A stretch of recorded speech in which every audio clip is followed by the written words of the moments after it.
Maithili express की शानदार प्रस्तुति। प्रेम से बोले बीड़ा वाली मैया की जय। हे सरस्वती मैया हम चियाना पर नादान। सुना है सरस्वती मैया बेटा के पुकार, बेटा के पुकार। सुना है सरस्वती मैया बेटा के पुकार। गाँव के लगवा हंसै छै, गाँव के लगवा हंसै छै। सुनला तू पुकार हे मैया हे हम चियाना पर नादान। हे मैया हे हम चियाना पर नादान। हम डीजे मनीष रक्सौल।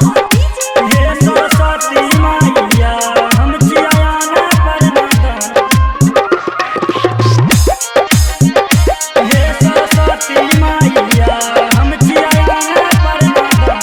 प्रेम से बोले बीड़ा वाली मैया की खुशी रिकॉर्डिंग स्टूडियो बलुआहा।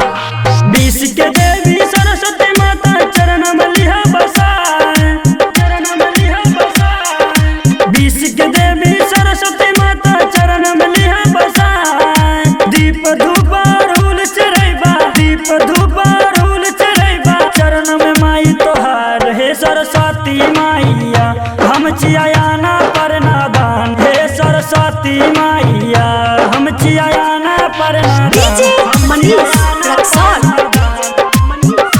हे सरस्वती मैया हम चियाना पर नादान। हे सरस्वती मैया हम चियाना पर नादान। प्रेम से बोले बीड़ा वाली मैया की